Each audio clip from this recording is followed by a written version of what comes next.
ভারত বাংলাদেশ একটা মৈত্রী চুক্তির ভেতরে কোটি কোটি টাকা খরচ করা হয়েছিল রবীন্দ্রনাথের নাটকের উৎসব করার জন্য।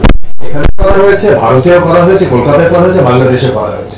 উনি যেটা বলছে সেটা সেইভাবে নজরুল প্রমোটেড না, state never promoted Nazrul like the state promoted Rabindranath Thakur. তার কারণ ছিল খুব পরিষ্কার ভাবে, একেবারে আপনি যদি বাঙালি জাতীয়তাবাদের ইতিহাসের দিকে তাকান তাহলে দেখবেন দুইটা ঘটনা খুব গুরুত্বপূর্ণ বাংলাদেশে। একটা হচ্ছে আমাদের 21শে ফেব্রুয়ারি, আর একটা হচ্ছে 62 সালে যখন 62 না 64 সালে যখন রবীন্দ্র শতবার্ষিকী পালন করা হচ্ছে।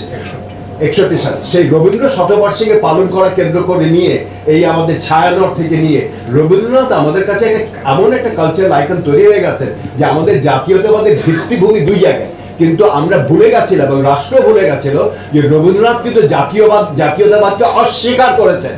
তার একটা বই আছে, গ্রন্থ আছে, ন্যাশনালিজম, এবং তিনি সারা পৃথিবীতে বলেছেন জাতীয়তাবাদ কোনো বিষয় না।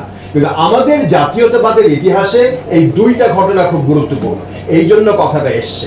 যেমন আমাদের বিভাগে, আমাদের ঢাকা বিশ্ববিদ্যালয় নজরুলের নাটক পড়ানো হয় না বা নাটক নাই, কিন্তু রবীন্দ্রনাথের নাটক আছে।